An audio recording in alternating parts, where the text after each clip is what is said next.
اعوذ باللہ من الشیطان الرجیم بسم اللہ الرحمن الرحیم السلام علیکم ورحمۃ اللہ وبرکاتہ۔ ان اللہ وملائکتہ یصلون علی النبی یا ایہا الذین آمنوا صلوا علیہ وسلموا تسلیما۔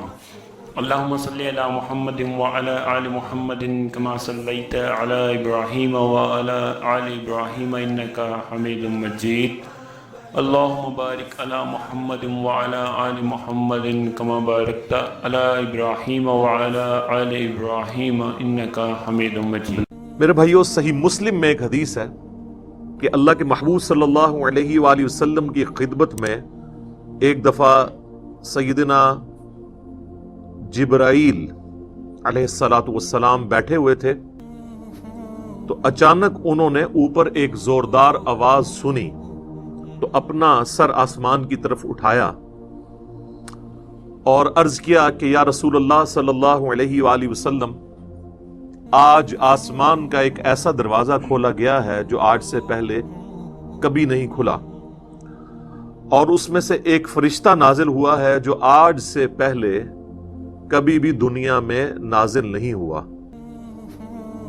پھر اس فرشتے نے اللہ کے محبوب صلی اللہ علیہ وآلہ وسلم کی خدمت میں سلام عرض کیا،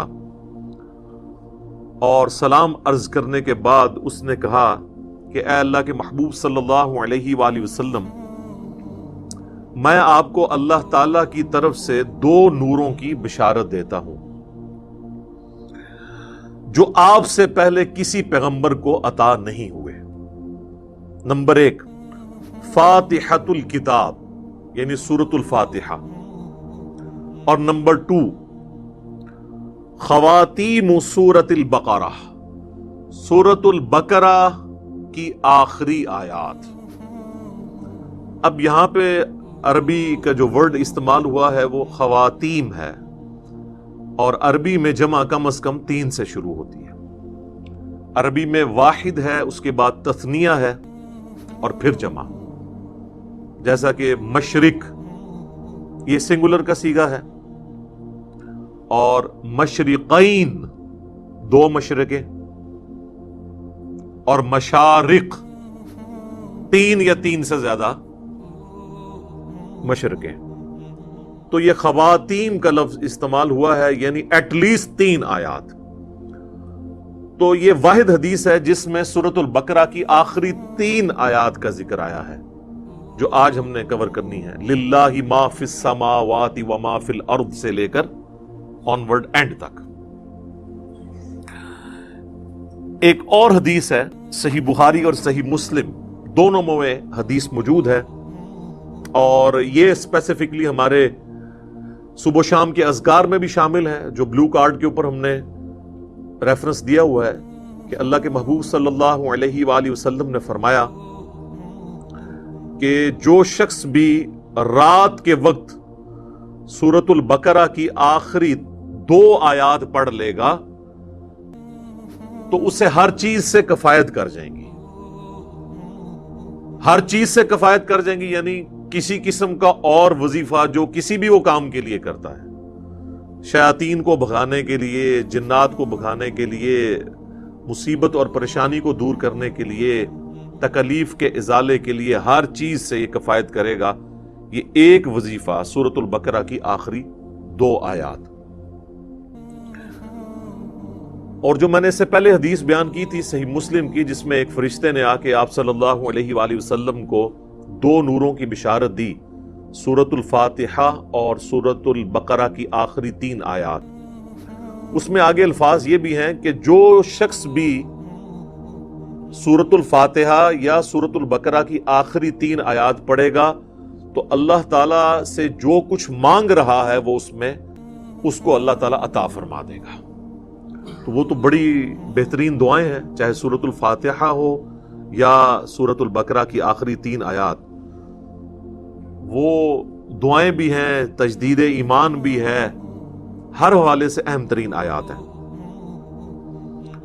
ایک اور حدیث ہے جامعہ ترمذی میں اور المستدرک للحاکم میں صحیح سند کے ساتھ کہ نبی صلی اللہ علیہ وآلہ وسلم نے فرمایا، اللہ تعالیٰ نے مخلوقات کی پیدائش سے بھی 2000 سال پہلے اپنے پاس ایک کتاب لکھی تھی. لوح محفوظ آپ کو پتہ ہے سب سے پہلے پیدا ہوا ہے. جامعہ ترمذی میں حدیث ہے کہ اللہ تعالیٰ نے سب سے پہلے قلم کو پیدا کیا اور پھر فرمایا لکھ جو کچھ ہو چکا اور جو کچھ ہونے والا ہے. یعنی اس کے بعد لوح محفوظ پیدا ہوا اور جو کچھ ہو چکا یعنی قلم کی اپنی پیدائش اور قیامت تک ہونے والی جو تقدیر سے ریلیٹڈ چیزیں تھیں ایک ایک ٹائنیز ڈیٹیل اللہ تعالیٰ نے لوح محفوظ میں وہ قلم سے لکھوا دی. تو وہ جو اللہ تعالیٰ کے پاس ہارڈ ڈسک ہے بڑی جس میں ہر چیز اللہ تعالیٰ نے ریکارڈ کی ہے مخلوقات کی پیدائش سے 2000 سال پہلے, اس میں اللہ تبارک و تعالیٰ نے جو آیات درج فرمائی تھی ان میں سے آخری 2 آیات سورۃ البقرہ کی نازل فرما کر سورۃ البقرہ کو مکمل کیا. یہ کوئی عام آیات نہیں ہے. ایک اور حدیث ہے سنن نسائی الکبریٰ کے اندر فضائل قرآن والا جو چیپٹر ہے. امام نسائی کی 2 کتابیں ہیں, بیسیکلی تو ان کی کتاب ایک ہی ہے سنن نسائی الکبریٰ, جس کی تلخیص کر کے سنن نسائی الصغریٰ لکھی گئی جو ہم سنن نسائی جسے کہتے ہیں. ان کے شاگرد تھے امام ابن السنی, انہوں نے اس کو کم کیا تھا. وہ جو اوریجنل کتاب ہے اس میں آلموسٹ 12,000 احادیث ہیں. اس میں کئی ایک چیپٹرز الگ سے بھی اردو زبان میں پرنٹ ہو چکے ہیں. وفات النبی ایک چیپٹر ہے, خصائص علی اسی کا چیپٹر ہے, فضائل قرآن اس کا چیپٹر ہے, عمل الیوم واللیلہ صبح و شام کے اذکار اس کا چیپٹر ہے سنن نسائی الکبریٰ. اس میں جو فضائل قرآن چیپٹر ہے اس میں یہ حدیث موجود ہے کہ اللہ کے محبوب صلی اللہ علیہ وآلہ وسلم فرماتے ہیں کہ اللہ تعالیٰ نے مجھے اپنے عرش کے نیچے جو خاص خزانہ ہے اس میں سے سورۃ البقرہ کی آخری 2 آیات عطا فرمائی جو مجھ سے پہلے کسی پیغمبر کو نہیں دی گئی. اور یہ جو آخری الفاظ ہیں نا کہ مجھ سے پہلے کسی پیغمبر کو نہیں دی گئی, یہ صحیح مسلم میں بھی الفاظ موجود ہیں جو میں نے پہلی حدیث بیان کی. ان آیات کی فضیلت کے لیے یہ چیز بھی بڑی اہم ہے کہ یہ آیات اس دنیا میں نازل نہیں ہوئی اللہ کے محبوب صلی اللہ علیہ وآلہ وسلم پر, بلکہ شب معراج نازل ہوئی ہے آسمانوں پر. صحیح مسلم کے اندر موقوفاً ابن مسعود رضی اللہ تعالیٰ عنہ کی حدیث ہے, یعنی ان کا قول کہ شب معراج اللہ تعالیٰ نے اپنے محبوب صلی اللہ علیہ وآلہ وسلم کو 3 انعامات دیے تھے. نمبر 1 5 نمازیں, نمبر 2 سورۃ البقرہ کی آخری 2 آیات, اور نمبر 3 جو کوئی بھی آپ صلی اللہ علیہ وآلہ وسلم کا امتی شرک نہیں کرتا ہوگا at the end of the day اللہ تعالیٰ اس کو معاف فرما دے گا, چاہے وہ اپنا عذاب بھگت کے, لیکن الٹیمیٹلی جو بخاری مسلم میں حدیث ہے کہ آخری دفعہ اللہ تعالیٰ مجھے اس چیز کی بھی اجازت دے گا کہ میں دوزخ میں سے اس شخص کو بھی نکال دوں جس کے دل میں رائی کے دانے کے برابر بھی ایمان ہے. یعنی جس نے, ایک اور حدیث میں بخاری مسلم کے الفاظ ہیں, جس کے پلے سوائے اس کے کوئی نیکی نہیں ہوگی کہ صرف اس نے ایک دفعہ کلمہ پڑھا ہوگا. لیکن یہ بالکل اینڈ پہ ہے, یعنی یہ نہیں ہے کہ یہ کلمہ پڑھنے سے ہی جنت مل جانی ہے. واللہ عالم وہ 1000 سال لگیں, لاکھ سال لگیں, کروڑ سال لگیں, وہ اللہ کو پتہ ہے. اللہم اجرنا من النار آمین. یہاں تو لوگ بڑی آسانی کے ساتھ کہہ دیتے ہیں نا جی خیر ہے دیکھی جائے گی, کوئی مسئلہ نہیں ہے. اور انہی سے کہا جائے نا کہ آپ 10 سیکنڈ کے لیے موم بتی کے فلیم کے اوپر اپنا ہاتھ رکھیں تو نہیں رکھ سکتے, اور جہنم کے بارے میں کہتے ہیں دیکھی جائے گی, ایک پھیرا ہی لگے گا. تو بس یہ دیوانگی کی سوچ ہے, اس کا حقیقت کے ساتھ کوئی تعلق نہیں ہے.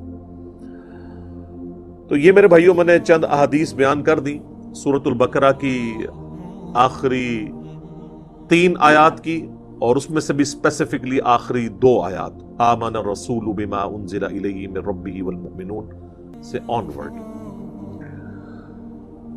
ان آیات کو پڑھنے کی روٹین بنائیں, اور چونکہ بخاری مسلم میں الفاظ ہیں کہ جو رات کے وقت میں پڑھ لے گا اسے ہر چیز سے کفایت کریں گی, تو رات کی ڈیفینیشن شریعت کے اندر مغرب کے بعد رات شروع ہو جاتی ہے غروب آفتاب کے ساتھ ہی. اسی لیے سورۃ البقرہ میں آیا نا کہ روزے کو رات ہونے تک مکمل کرو, تو رات شریعت میں غروب آفتاب کے بعد سٹارٹ ہو جاتی ہے. کیونکہ چاند بھی آپ دیکھیں اگلے مہینے کا سٹارٹ جو ہے وہ رات کے وقت چاند نظر آ جاتا ہے، مغرب کے فوراً بعد ہی پہلی کا چاند تھوڑی دیر کے لیے نظر آتا ہے مغرب کے فوراً بعد. تو مغرب کے بعد بھی آپ ان آیات کو پڑھ سکتے ہیں، عشاء کے بعد بھی پڑھ سکتے ہیں، رات کو سونے سے پہلے بھی پڑھ سکتے ہیں. اس کی روٹین بنائیں اور اسے کبھی سکپ نہ ہونے دیں. کوئی مشکل وظیفہ نہیں ہے، سارے وظائف کے اوپر بھاری ہے یہ وظیفہ.